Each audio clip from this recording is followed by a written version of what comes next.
week of softball in the books. There's another great week of softball coming up this weekend as well. Welcome to the Four Corners Softball Podcast. I am Kyle Parmley, joined by Karen Johns today. Karen, we're getting into the meat of the high school season, the college season. There's so much good stuff going on right now. It's hard to pay attention to all of it. There is, because this is such a big time of the year because it has the most memorable imprint for the postseason. You get wins in February, you get wins in March, but boy, wins in April really magnify themselves and stick out. And so, you got the area play coming up. They're winding down that regular season. We've got conference tournaments at the college level coming up. We have big in-state junior college games going on, jockeying for seeds for the state tournament. So much happening right now. Yes, so much happening. And that's what we're here to kind of give a little look at all of it, covering softball here in the state of Alabama at multiple levels. And so let's start in the college ranks. We're going to lead off today's episode talking about the Auburn Tigers a little bit. On Wednesday night, Auburn beats Troy 7-5. KK McCreary has a big night. Maddie Penta gets a win in the circle. Auburn gets its 30th win of the season. That's not a number to sneeze at. Good midweek win for the Tigers as they get ready for a big weekend series this weekend. Yeah, that's back-to-back quality wins. They won that third game at Florida, come back home.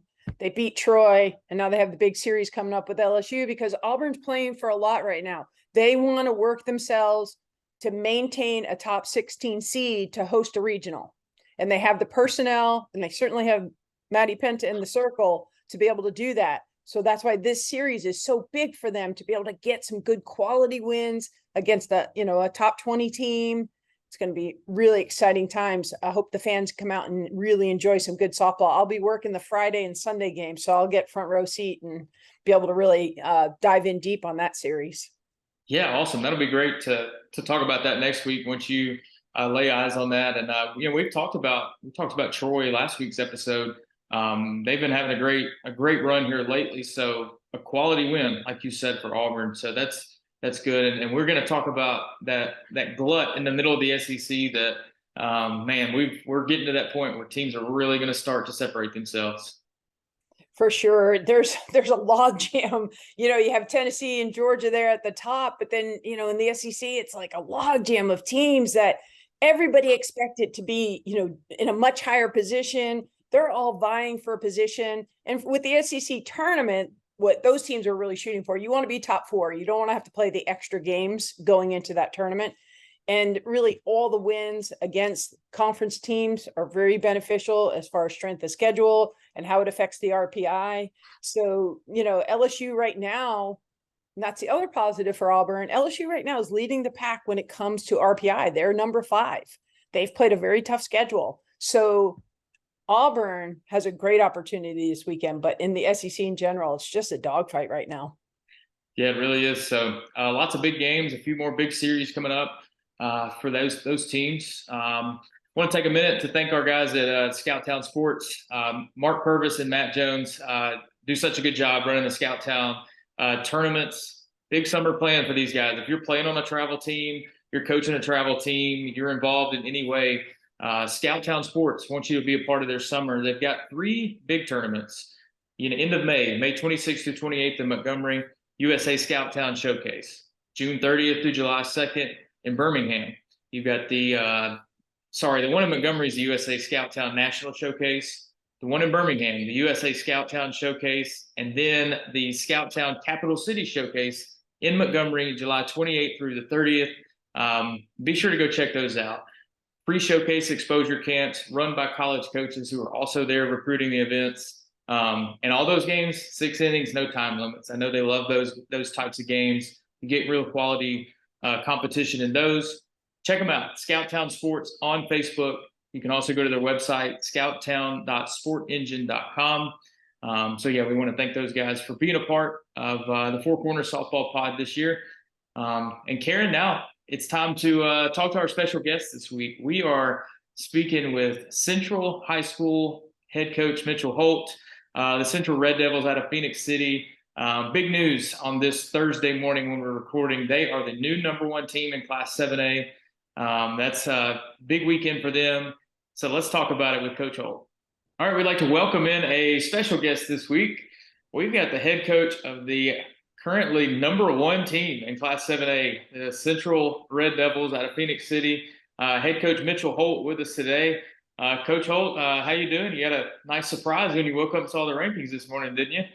Yeah, I was in the middle of my first bus route and I realized we were ranked #1. It was definitely a pleasant surprise, and I appreciate y'all having me on. It's been years trying to get there and try to get our program where it needs to be, and I know we'll talk about that as we go. But it was definitely a special week, and just to be recognized for the girls' accomplishments is something. Yeah, well, let's talk about last weekend. You guys hosted your annual Sidney Cooper Invitational. Always bring great teams down there, but last weekend, dodging some raindrops a little bit, so played a lot of games on Friday. But over a 2-day period, you knock off Hewitt-Trussville, Spain Park, and Thompson, 3 of the best teams in 7A. Just tell us about what you told the girls leading into the week and how you guys were able to navigate that.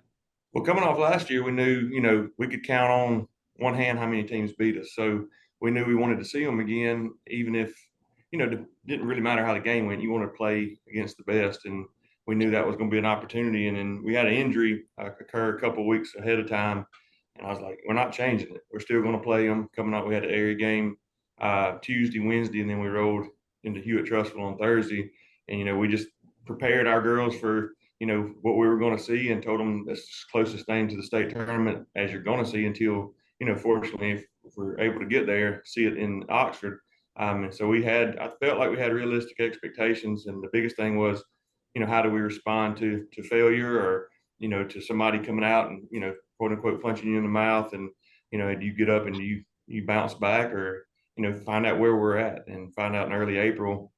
And, around here, the measuring stick is Hewitt-Trussville. It is Spain Park. It is Thompson, because Hewitt-Trussville has been the standard for the past 5 years, and they still are the standard. Until, somebody can beat them year after year, they will remain that. And then, on our side of the state, I've been around this since, 2004, 2005. There were times where we took teams to play Vestavia in the early 2000s, or go play Hoover, and we were beat before we got off the bus. We were petrified to play those teams because they were far and away ahead of us, because we still have slow pitch softball leagues here. And so, we're fighting an uphill battle to try to get, our community involved in fast pitch. So it's been a long journey. And the biggest thing is, I saw how the girls responded. You were there. It was electric. And, you tip your cap to Hewitt that night, because we responded, they responded, and it was just back and forth, and it could have went either way. But at the end of the day, it was 2 really good teams going at it. And we rolled the next day, and we wake up against Russellville, and they had their #1 back, and she was spinning it. My leadoff came in there and told me, she said, the coach is floating. She said, that was her explanation for that rise ball, and we didn't get going. And then Spain Park jumped out on us, and we responded there. And then, of course, Thompson was electric that night. We were up, we were up on them 1-0, and then they hit a home run in the 5th, and we're able to, or maybe in the 6th, and then we're able to come back. And then again, it was 2 really good teams playing. And I was most proud of our girls that we didn't fold, because we trailed in all those games. And it would have been easy, and we would have folded in years past. And, like I told our local news guy, the biggest statement that was made was the statement that we made to each other, that we can play with, the best of the best. And, just because you can play with them doesn't guarantee you're going to win the next time you play, but it lets you know and have the confidence that, you can play them and have a chance. And if you play well enough, you can come out on top. And that's something that, in previous years we've lacked. We would win against Spain Park, and then Hewitt would run rule us. And we couldn't never put it together, especially over the course of 24 hours. We could never put it together. But it's been a long time. It's been a long time. A lot of hard work, a lot of kids, a lot of coaches, honestly, to chip away and get us here. And this team's, the one being represented. But it's, like I said, it's been years hard work to try to get us to a point where we can compete and have a chance against them. Yeah, absolutely. So now that, I want to tell me what it means, kind of, big picture to have that #1 ranking for the first time in program history. And at the same time, how are you going to, encourage your girls to respond to it? Because you can be #1 this week and, a couple bad games, then it's, right back to square one. I told somebody today is you earned your paycheck. You got paid. You got #1. Now you got to go earn it. Okay. And I told them before this year, because a lot of teams around here we were fortunate enough to beat last year. I said everybody's going to give you their best. And that's what, against Spain Park and Thompson, we saw their best. And now you're really going to get everybody's best. We've got Wetumpka here on Monday, so it'll be #1 in 6A coming here, and they're very good. Every time we play them, we have to fight back, or it's a battle. And they got some excellent players on that team, very talented. And it's gonna be a tough game. But that's, like I told the girls this past weekend, that's why you work. That's why you practice. You don't practice to go just play teams that are inferior to you and beat them and think you've accomplished something. You go to play the best. And if you're afraid to compete, then it's probably not the place for you. Yeah, you're right. We'll talk about this thing in a second, but Karen, I want to know. So we've all seen the stadium that Central High School has got. What could you have done with a facility like that in your day? Oh my gosh, we probably would have thought we were in heaven. We wouldn't even know we were still alive if we had a field like that. When I played high school, we played on the baseball field. We shared. So a lot of times balls hit up the middle, I'd have a nice little hop playing shortstop because it'd come right off the hill. Oh my gosh. So no, it's awesome. And I've been to Columbus a lot for some US events, and that's when I was like, oh gosh, our junior team's coming here. I've got to, somebody connect me, right? So Kyle, I think I actually asked you for contact information, and Coach, it was like Heather Tarr is like, she still talks about you guys everywhere she goes. And so, yeah, it's just incredible. I think it's so well earned. I think not from just the player standpoint, but from the coach's standpoint. They all work so hard. They put a lot of time into this, and to see a school that really commits tells you a lot about the leadership. And I think it's awesome. So much fun. Yeah, well, I want to know, like, it's got to be, like, obviously, so when you have Team USA interested in coming down and practicing at your facility, just to kind of think of, 8-10 years ago, that facility there, you guys had a standard high school softball field, just like anybody else. And now, over the last several years in upgrades and facility additions, what's it been like to see all of that kind of really come to fruition and to have what you guys have now? Yeah, when they came, I think it was 2019, I called them Little Team USA and Big Team USA. And Little Team USA was coming, and with Coach Tarr and Coach Walton, it was like a real practice. It wasn't, Big Team USA was more professional. They get themselves ready. But the cool thing was watching them practice. But it's still surreal that when teams walk in, whether it's college teams or Team USA, just to kind of hear what they say as they're walking in and see it. And when they walked in, now those kids that were on that 19U team, they're the best of the best in college softball now. They're all the names that you hear were on that team. And it's unbelievable to look back and see that talent. They took Big Team USA. They had to bring Monica Abbott in to pitch against them in that tournament because 19U Team USA was either tied or ahead of them at some point when they played. And then I never, the first time Big Team USA came in, it was 4th of July, and me and our AD now, Coach Bell, we were getting ready to eat and stuff like that, and I got a call and they said, hey, they want to come over. Can you make it work? And everything went on hold. You paused everything, and I called him. I said, hey man, I said, what time are you eating? He said, we're gonna eat at 5. I said, well, Team USA is coming in at 4. He said, well, we're not eating at 5. We'll be up there.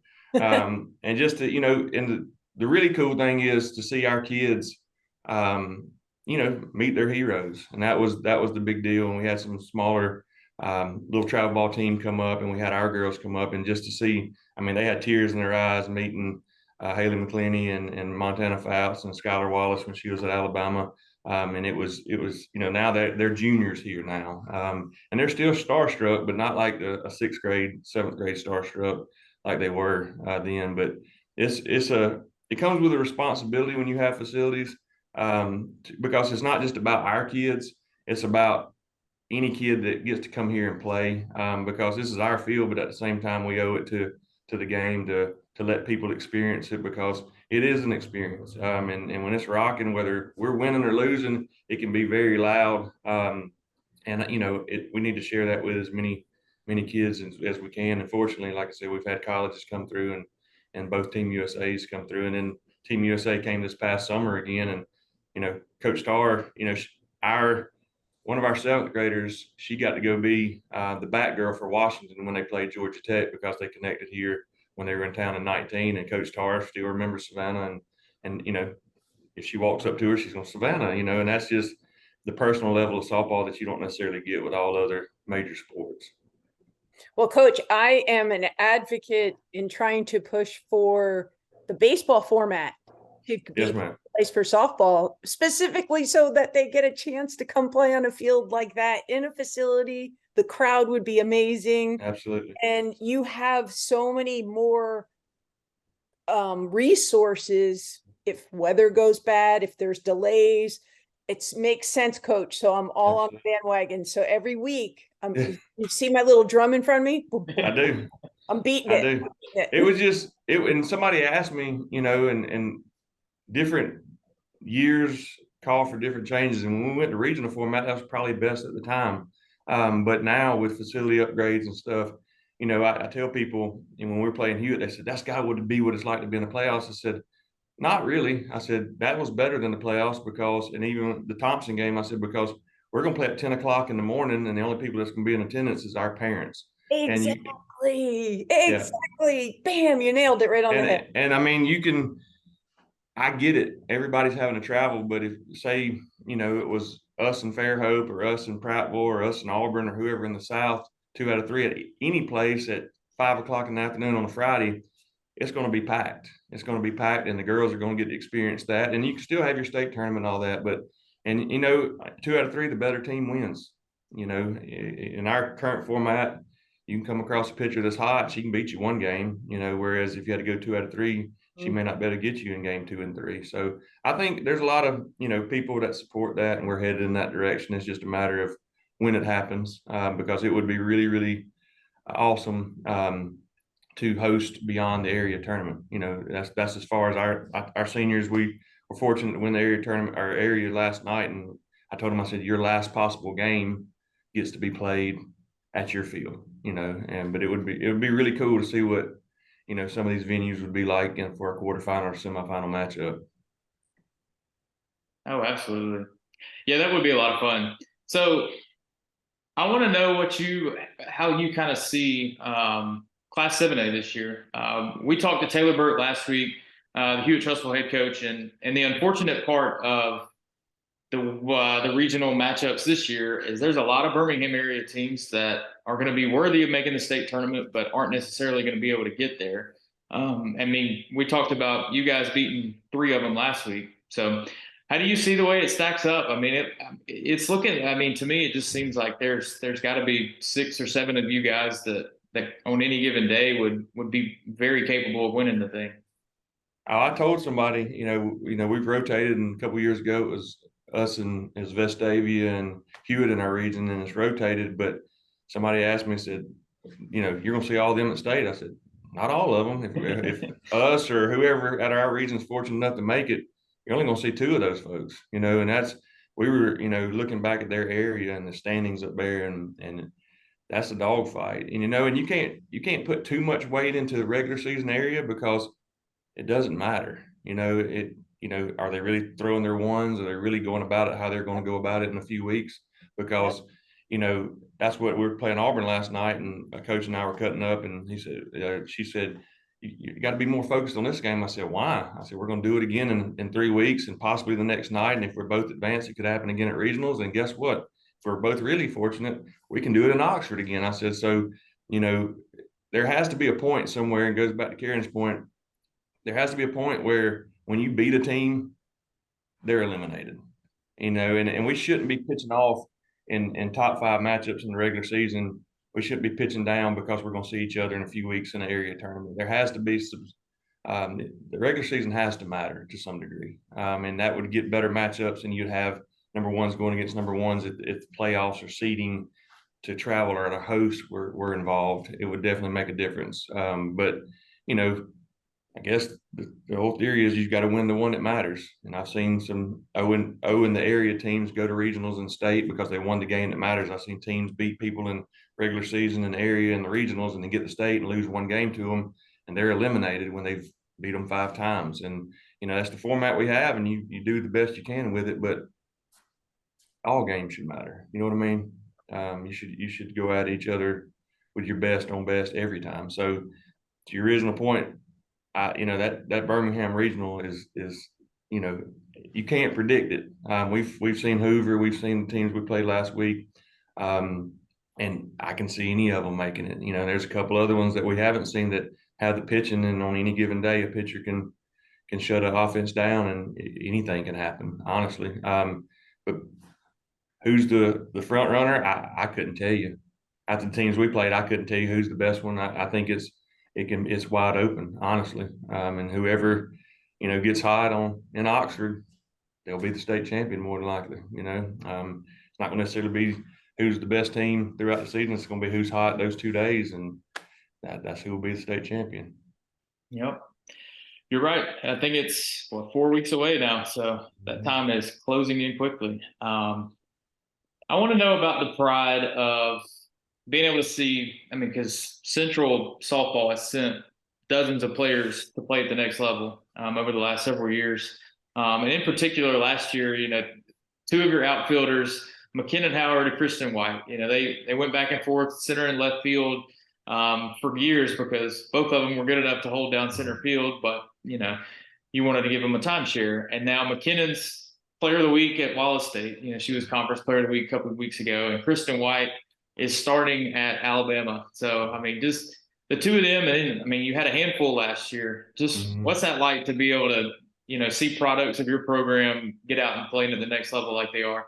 I had tears in my eyes in fall at Rhodes when starting lineups were called out, and Wallace was playing Alabama, and just to see, the hard work pay off and their dreams come true is so rewarding. That's why we do what we do. You see them through the good times and the bad, and they don't always see the light at the end of the tunnel, but our job is to kind of guide them there. And the biggest job we have is to make them believe that they can get there. And we knew early on, that they both had the ability to do what they did last year and to do what they're doing now. And Kristen in 7th grade, she started for us, and McKinnon started out as a courtesy runner. And, I used to say she's got pixie dust somewhere, because she would have a read, she'd somehow be safe. And, what we witnessed last year with them 2 at the top of the order, I told them at our banquet, I said, this is like state history stuff. You may not ever see a 1 and 2 that do it like this. And to see, where they're at now, I'm not surprised. Kristen was on ESPN top 5 plays for the play she made down in Florida, and McKinnon doing what she did last week. We watched it. I got to watch it for 6 years, and so the diving catches and stuff. Even in our own crowd, they ooh and ah. They did it every day at practice. So I'm proud of them, but I'm not surprised by it. We got to witness it. I told Kristen, I get to be a fan now, and Coach Owens and Murph, they get to do the hard part of coaching. Now I get to sit back and watch it all and just enjoy it, where, for 6 years it was on us to prepare them. But we knew we'd sit on the bus and they'd make plays and go up there, and we were like, we got, literally 2 Division I outfielders at the top of our order out there running down balls in the outfield. And we knew at the time what we had, so we were able to enjoy it. And like I said, just the biggest thing is just seeing both of their dreams come true through the hard work and through the setbacks. And, it's just, that's the best part of it. Yep. And then, fast forwarding towards, as we look toward the end of this season, you've got, I love your team's dynamic this year because you've got some older experienced players, but so much of your core is underclassmen. And, how do you see that balance kind of work together? And what do you hope that, some of those younger ones are able to kind of, play within themselves and keep everything rolling in the right direction as we go? I think the biggest thing is playing at the state tournament last year. We played at 19 and we had a really good team in 20 that didn't get the opportunity to, like all teams didn't get the opportunity to go back to back to get there. The first time you get there, it can kind of be overwhelming. And I think that's what, last year, credit to Hoover, we came off a loss. They were coming out of loser bracket off the win. And we didn't respond well to our loss to Thompson. In those first few innings, they jumped out on us and it was a lead that we couldn't catch up. Any given time, most games we're starting 6 kids in the 10th grade and under. We're starting, 3 or 4 upperclassmen, but most games is 6 kids in 8th, 9th, and 10th grade, and they've grown up fast. And that's what it's going to take to go where we want to go because, our area, Auburn has the pitching. Smiths is always tough. In the past 5 years, they both have 3rd place finishes at state, so they know what it takes to get there. And then you go to regionals against, a couple more top 10 teams, and on any given day, anything can happen. The biggest thing is, we just have to, respond to poor at bats, respond to a poor inning, and that's ultimately going to determine, our success, how we're going to respond to failure. And failure comes in all forms, and that's our challenge this year, and it's been the challenge all years is how are you going to respond to failure? And we didn't do a good job of it at state last year, and we finished 5th. Whereas if we were responded, we may have played on day 2, and that's the goal. We don't sit here and talk about winning the state championship. You got to get there, and then you got to get to day 2. If you get to day 2, it's anybody's ball game because everybody's tired, everybody's there. The moment you're in the fight, and you just see what happens if you make it to day 2.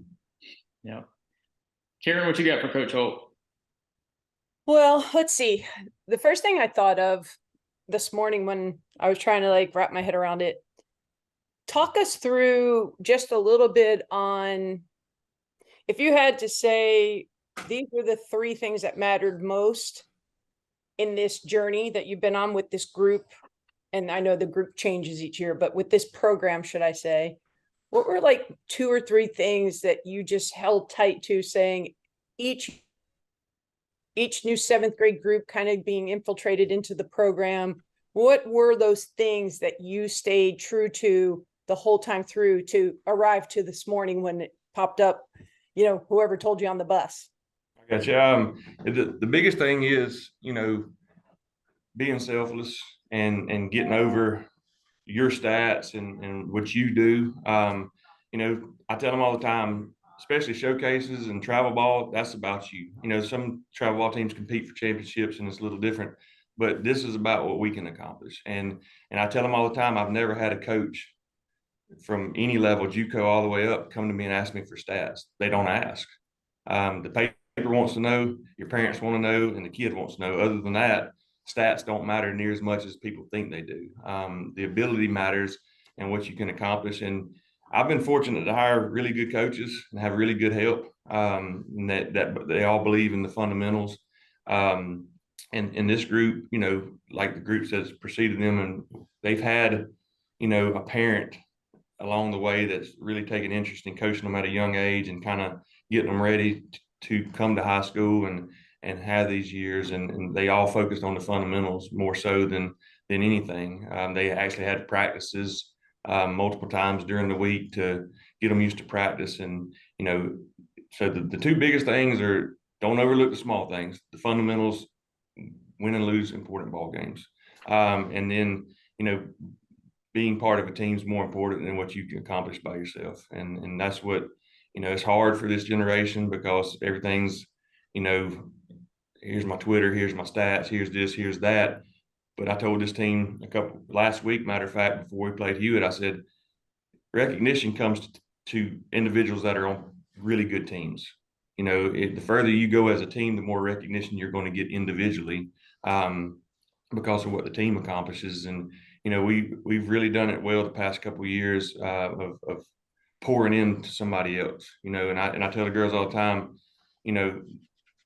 you're living life when you're pouring into somebody else, when your rewards come from what you can do for somebody else, and you see their happiness and it comes back to you tenfold. And because you're going to struggle, and on the days you're struggling, somebody's pouring into you, and you may be over.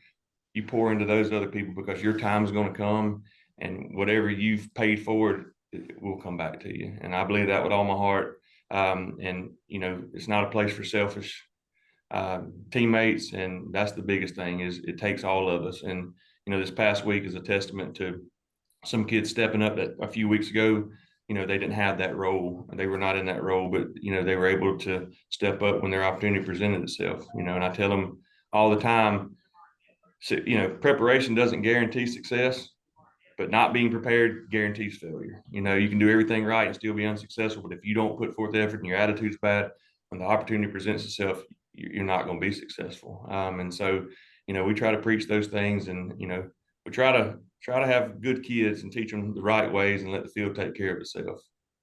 Well, that sounds great, because that's exactly true. I remember sitting in an airport with Skip Bertman. We were all stuck traveling, I believe, to Arkansas. And he told us that he was known for his videos, he showed pump up videos and highlight videos of all great plays, and not just of his own players, but the one video he said he always showed to create that team like you're talking about was all the national players of the years in the different sports and college level who didn't win a national championship. Right. And they all said the same thing. They would give it back tomorrow. They would give it back yesterday. They would give it back today if they could trade and be in the championship. So I thought that was really cool. Like he really took notice of that. And that reminded me of what you were just saying. And that's why you're good. That's why you just had the weekend that you just had. Yes, and then not only had the weekend that you had, you bounced back and put it on Auburn High School. That's not easy to do, because you could have the emotional hangover, but the energy from this team is incredible. My last question, I ask this to every guest. Tell us, what is your greatest joy in coaching softball, and what is the hardest challenge for you? The hardest challenge is probably, again, separating, their success on the field, determining who they are as a person. Because not only with our players, but our parents too, what happens on the field dictates how their day is. And it couldn't be the furthest thing from the truth. They've chosen a game that's built on failure. And, I told one last night, I said, she's committed to UAB, and she hadn't been hitting to her standard, still hitting over 400, but not to her standard. And I told her, I said, you're going to play 6 more years of this. I said, there's going to be days, there's going to be weeks, there could be months where you struggle. How you handle that struggle determines your success, how you handle your failure. And so the hardest thing is getting them to separate the softball player versus the person. And once they're able to do that and relax and realize it's 2 totally different things, success follows when they, and it comes with maturity.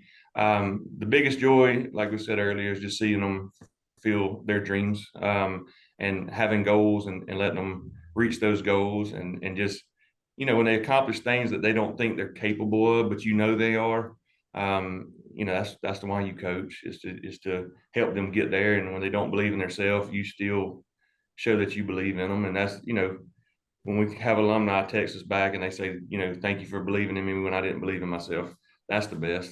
That's bigger than last week. I know some people won't think that's the same, but those wins with the person and the kid is more valuable than anything we accomplish on that field, because at the end of the day, it ends, and the kid becomes the young lady, becomes a mom, becomes part of a family, and those lessons and those values are more important than winning the softball game. Winning softball is a byproduct of doing the right thing and being good people.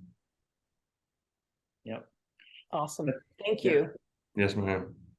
Yeah, that's good stuff. I mean, just personally, having been around your team for the last handful of years, I mean, you are able to strike that balance of being able to expect a lot out of them, demanding a lot out of them, but at the same time, like, every single one of them leaves the field, that day or after their career's over, and appreciates what was asked of them when they were at Central in that program. And I know that that's something that I notice and love to see, because like you said, there's so much more valuable. There's so much more value in whether or not you got a couple hits that night or something. And I know you like Central alumni that, they've got a track record of, they leave that program and go on and be, great members of society. So, yeah, no, I think you should be commended on that. Your program's done it the right way for a long time. And, any of the other coaches I talk to, they all respect what you guys do as well. So means a lot. Yeah, you've got a good thing going there, and now it's up to y'all to keep it rolling. Yeah. Now really hard work begins. Let me give a shout out to the choir. We got some choir members. That's our dugout. They're not able to play this year for different reasons, mostly due to injury, but they never fail to show up and make a difference. And like I tell them all the time, what they do in the dugout is just as important as what Allie does in the circle, or Garrett, or is doing at the plate, or Cam's doing at the plate. We're not the same without them. And Kyle Harrison told me I had to mention his name. So I didn't want to hear it from him if I didn't mention his name. So shout out to Harrison and the choir. So without them, we're not complete. Yeah. Well, Karen, I know we've talked about this before. I think we talk about it a lot with when we talk to AJ Doherty and how at Wallace State, you've got to have the buy-in from the full team, not just the starting nine. What he's talking about, there's a handful of girls that they don't really have to be at every practice and every game, but that has not even entered the picture. They're there, and they're just as valuable as anybody else on the team. And you can't fake that kind of energy and passion. Well, I love the fact that you have helped them understand that their championships don't assign value to roles. They don't say, this is valued more, because it takes all of it. And you remove one of those little pieces, whether it's that kid on the bench talking about the changeup that's coming, or that kid on the bench that's saying, giving the encouraging word to the pitcher who maybe doesn't have her best stuff that day. All of that matters. And at some point in time, someone does get hurt. Someone does have a sickness. Someone does have this. Who's going to step in? And if they're not valuing their role, it's not going to be a good filler. It's going to be man, we really lost a lot there. You don't see that with your team. You don't see that with your team, and it shines through. And I think it's awesome. I love it. Thank you very much. It's the choir is something special. It's a lot of other teams, they either love us or hate us, but all of them ask, are they really over there singing? Because we do cheers, but oftentimes we'll break in just to a concert, and I had to let them know we were in Jacksonville and they were just singing random songs, and I said, whatever songs you sing have to pertain to what we're trying to do.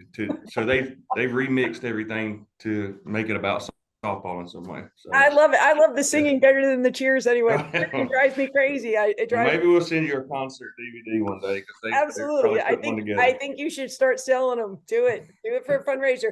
Get you a new case of softballs, man. That's right. You need to, as much as they cost these days. Exactly. Absolutely. No, that's good stuff. Well, hey, Mitchell, we really appreciate you coming on today. It's great timing with you guys getting up to #1 this week. Hopefully that's a momentum that you guys can keep rolling the rest of the way here as area play winds down and postseason is right around the corner.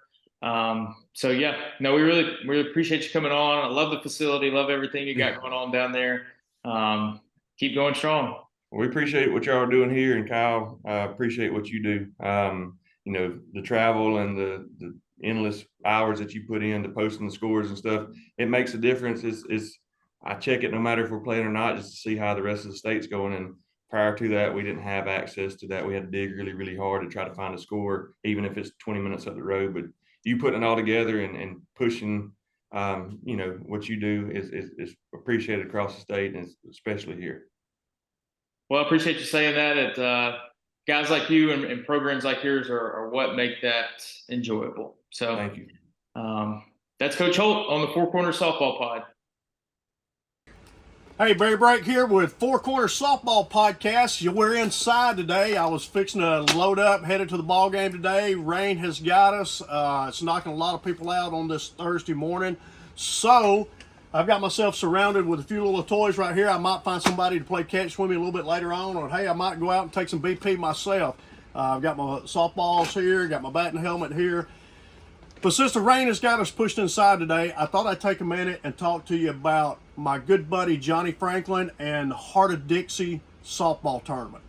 The Heart of Dixie softball tournament originally started somewhere around the year of 2016, and Johnny has told me the purpose or the reason that he started the Heart of Dixie softball tournament and the free camp that goes along with it is to give kids a chance to get in front of college coaches with very minimal expense, thus the free camp, and cutting team fees down to try to get more teams involved. So he did this in the beginning to help kids get in front of these college coaches here in Central Alabama. And speaking of his free camp, which is enticing a lot of people to be part of the Heart of Dixie softball tournament, Angel Brown, who is the head softball coach at Northwest Shoals Community College, coordinates his camps for him. She runs the camp.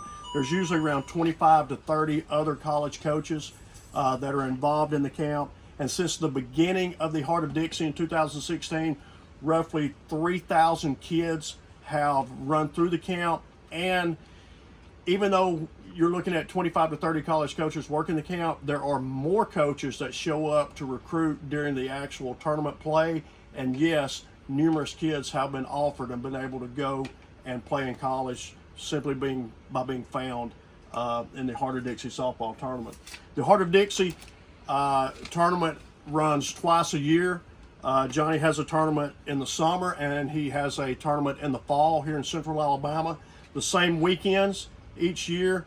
This summer it's going to be July the 9th and 10th, and in the fall it will be October the 7th and 8th.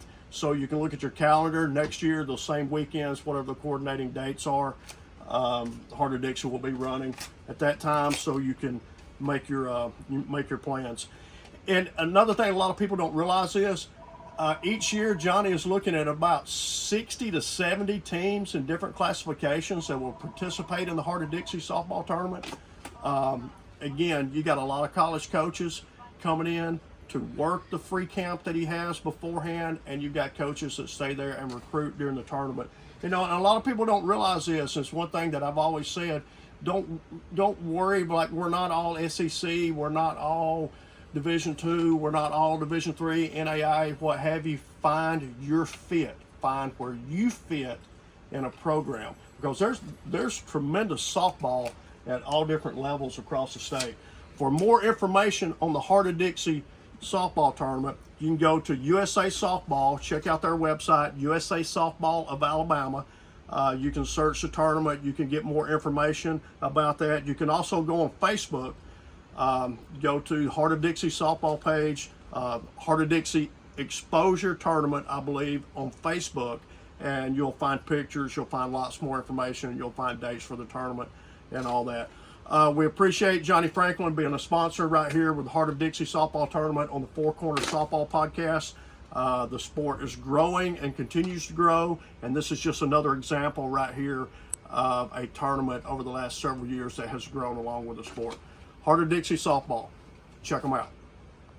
All right, it's time now to go around the horn for some Four Corners, 4 topics that we'll hit on throughout the state. First base, let's start with a recap and a look ahead of what Alabama and Auburn have going on. Last weekend, Alabama gets a series win over South Carolina. They win the first 2. You would have liked to have swept, but they take 2 out of 3 from the Gamecocks. And Auburn, on the other hand, they dropped the first 2 to Florida, but play much better in the series finale and win 7-0. So, Karen, how did you? What were your impressions of those 2 series last weekend? Well, I thought both teams. I thought Auburn had a chance to win 2 of 3, and they probably should have. I thought they should have won game 1. Just could not push a run across when they needed it. And, Alabama did exactly what is been becoming pretty norm for them. They're winning both games with Fouts in the circle.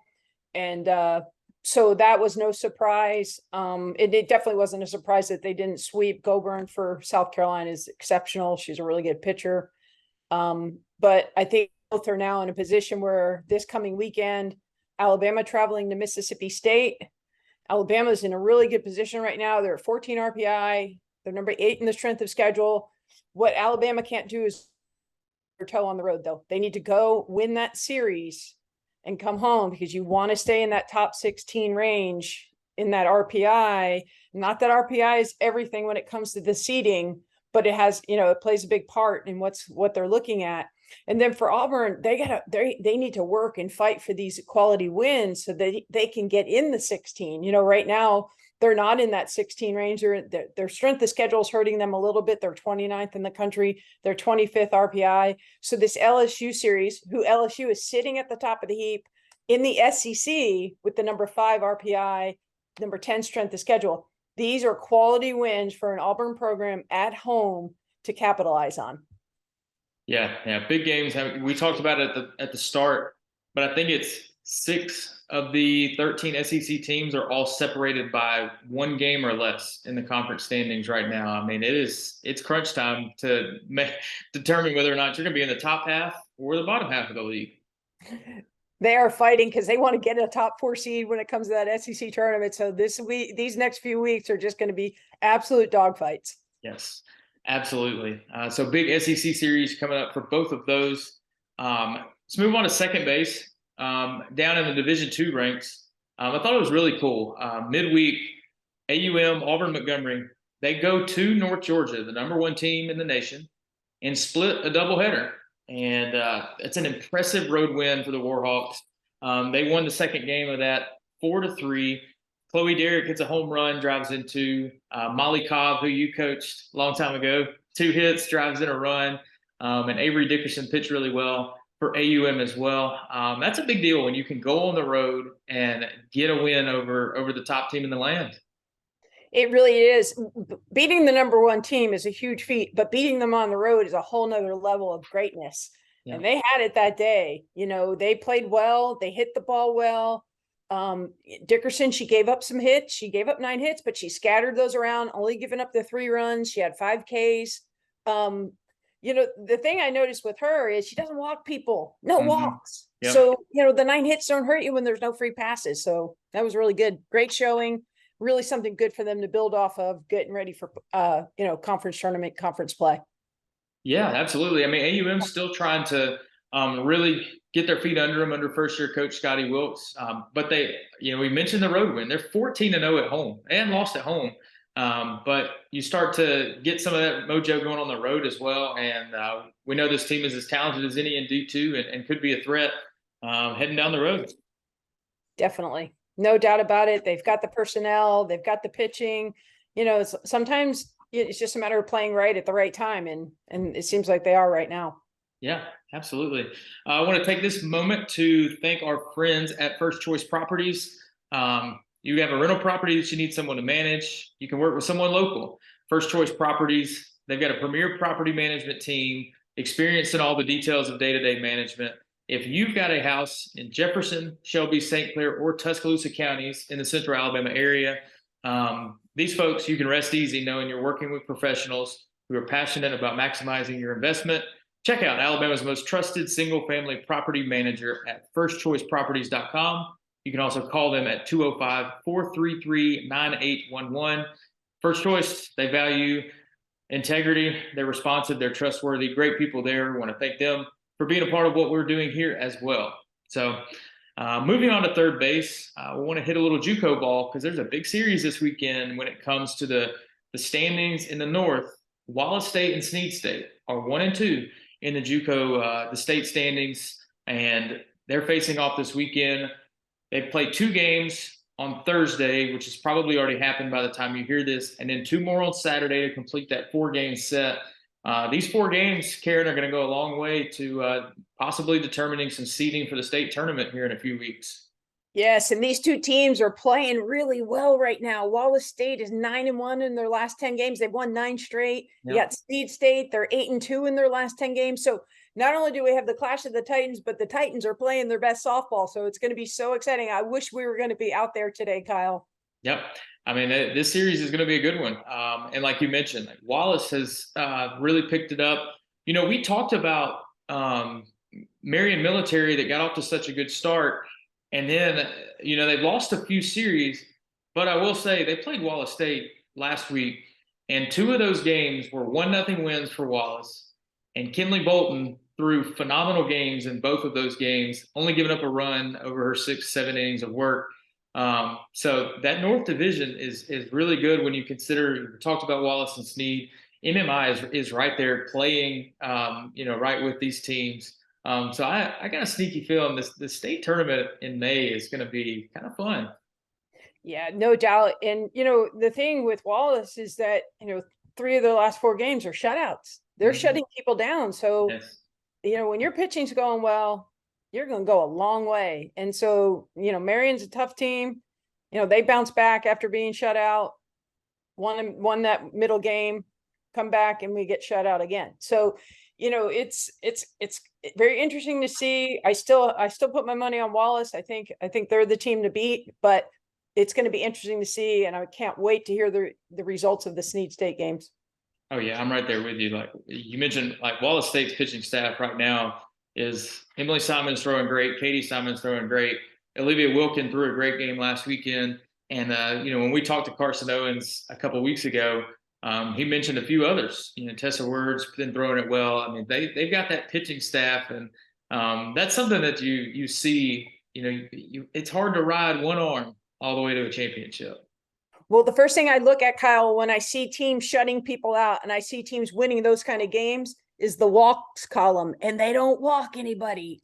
Goose eggs all across the board. Yeah. And that is the difference in winning the 1-0 game and losing, you know, the 2-1 game. It makes a huge difference. And they're getting it done in the circle. And like I said, well, I just can't wait to hear tonight and hear the results of this first, you know, matchup. Yeah. One more college note before we move on. UAB heading to Arkansas this weekend. Both teams get a little break from conference play. You know, going out there that Arkansas is going to be the favorite in this series. But from your perspective, Karen, when you're AJ Doherty and your UAB, what do you want to see from your group when you go out there and play a team that is as high caliber as that? Well, I think what he can show them is, you know, they're coming off the midweek Central Arkansas loss. Central Arkansas has now swept Arkansas in the regular season midweek series. I think he's going to show them that they're vulnerable, that they can be beat, but you're also walking into a park that plays really differently. It's a home run park. The ball carries out of the yard really well. And so the big thing I think that you look for there in that series is, what do we control? Are we keeping the ball in the park? Are we limiting our walks? Are we, you know, you want to build on those things against a pretty high level team. I mean, they're struggling right now. They've lost 3 of their last 4. They lost the series to Georgia. But, you know, the thing that you'll see is that can we control certain elements of the game, which is going to help us get ready to go back into conference play. Yeah, absolutely.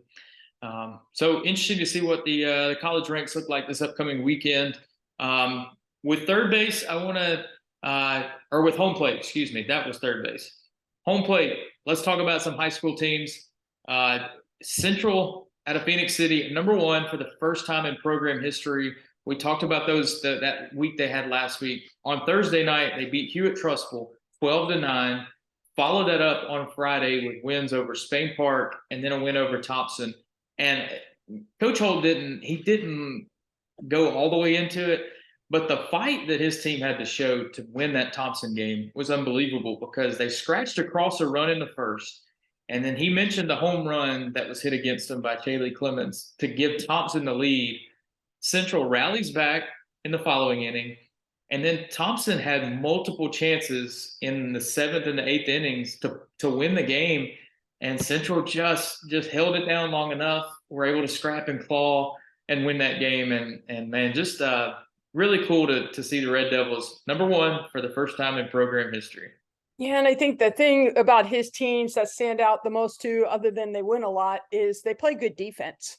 And so they're giving up some runs here and there, but in those tight ball games, they seem to be able to make the plays when they need to. And that's the difference. And I think a lot of that reflects on his interview about how he tries to separate the player from the person, and that the person is much larger than the player. So I think when they go through adversity in the games, they have a good sense of who they are as people, and that gets them through the hard times in those games, because those were killer games that they went through all the way through, this week. Those were not easy wins. Those were really tough. They came from behind. So yeah, I say, people say, well, it's early, you got to do it when it counts. They learned how to do it so when it does count. And that's the key. That's the key. That's a great point. And then, we talked about how there's a handful of teams in 7A. Let me read off to you the top 7 in Class 7A in this week's rankings. Central's number 1, Vestavia Hills, Hewitt-Trussville, Fairhope, Thompson, Spain Park, Hoover. That's 1 through 7. And if you told me any of them was going to win the state championship in a month, I wouldn't bat an eye. Like, I would completely be like, makes sense. Like, it's totally possible. So that's going to be a wild ride coming down the stretch. It is going to be a wild ride. And again, we harp on this, but we can't harp on it enough, because until things change, the format does not lend its hand well to the best teams being in the final 8 in Oxford. So that's why this next 3 weeks is going to be so important in what happens, because some of these teams are going to be left out, and it's unfortunate. But if you want to get out and see really good softball, you need to get out to these area tournaments, and you need to get out to these regional tournaments, because there is going to be some heck of a softball level played, and I cannot wait for it to happen. Yep, exactly. And even when you throw in, like, Tuscaloosa County is number 8 right now, that is 6 out of the top 8, and only 2 of those will make the state tournament out of those 6. And that is really unfortunate. It really is, because it doesn't represent the best being able to have that opportunity. But the thing is that it's a level playing field, right? Mm-hmm. Everybody's got to go into that area tournament knowing, and everybody's got to go into those regional tournaments knowing. And so you've got to go play your best. And then, you don't get to breathe, because now you make it to the final 8, and then you got to go try and beat some more good teams. Yep, absolutely. So it's going to be a lot of fun to watch as we go to here. The last few weeks, I was looking at it earlier today. I think the state tournament starts in a little over 4 weeks. So that's crazy to think about. There's a lot of really big softball games coming up in terms of the high school season. Karen, one last thing. I want to do our team spotlight this week. I want to talk a little bit about Orange Beach High School. This team has won back-to-back state championships. They were in 2A, and now they've made the jump to Class 4A, where they've been kind of in that 1-2 range with Curry most of the year so far. This team, 2 years ago, Daigle Wilson hits a walk-off homer in the state championship game as a 7th grader. Last year, Ava Hodo gets a big hit to win the state championship. These two, I mean, their whole core is so young. It's a bunch of 9th and 10th graders now that were winning state championships as middle schoolers. And it is something to behold. I got to go spend some time with them at a practice a couple of weeks ago. And the team, they finally have a senior. This is the first year they've got one senior on the team. Just a growing community, growing school. They finally got a senior, and I mean, head coach Shane Alexander. You've got Jody Hodo and Caitlin Boyd down there coaching them up as assistants. I mean, this team, man, they're going to be hard to beat in 4A. They're going to be really hard to beat, and that's what's cracking me up. Is we'll jump to 4A, no big deal. We're 4-0 in region. We've already won 27 games. I mean, they don't miss a beat, but winning breeds winning. And I remember those Hewitt-Trussville teams making those runs. Those were some young kids making some big hits in those moments too. And, then they grew up to be seniors and got even bigger hits. So yeah, it's going to be a lot of fun to see them. I would assume Orange Beach won't stay 4A for very long. It's a great place to live. It's growing like a weed down there, but each climb for them gets better and better, and they are very well coached. No doubt about it. They have a very good coaching staff. Yeah, absolutely. And great support on the school side. I mean, Michael Lee, who we've known for years, he was principal at Clay Chalkville High School for 10 years. He's the principal down there now. So you've got a guy that has a vision and knows how to execute that kind of stuff.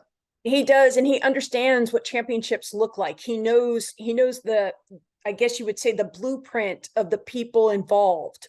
He's seen it at the football level. He's seen it at all levels at Clay Chalkville. Mm-hmm. So I think that gives those coaches an advantage because they have somebody they can talk to that gets it. He understands it. And I think it's an awesome opportunity for all those coaches at that high school. Oh, yeah. So keep an eye on the Makos. They're going to be a team to contend with. I mean, like I said, right now, Curry and Orange Beach have kind of separated themselves as the top two in 4A. But 4A is also one of the deepest classes in terms of quality teams. So, going to be a fun stretch run with those teams. But yeah, if I'm not mistaken, Orange Beach will be up in Hoover next weekend. So for the Hoover Classic. So if you're around this Birmingham area and want to check them out, they'll be around. Really good team. So wanted to talk about them a little bit as we sign off here. Karen, any final thoughts as we head into another big weekend here in the middle of April? No, the weather's great. So get your lawn chairs and get out there and see these young women play. It's such a high level of softball. We're so blessed in this city of Birmingham and the surrounding areas to be able to see so many top quality players and great coaches, great programs. So get out there and watch these young ladies play. Absolutely. Well, I think that'll do it for this episode of the Four Corners Pod. Great stuff today, Karen. Always appreciate your insight. Great conversation with Mitchell Holt. So be sure to listen to that. Be sure to share this podcast. Anybody that you know that is a fan of softball and has any interest in any level of it throughout the state, hopefully they can find something here to take in and enjoy. So like this video, audio platforms. You can find it everywhere: YouTube, Spotify, Apple. Subscribe to the show. And Karen, hey, have a great weekend and we'll see you next time. All right, Kyle, you too. Take care.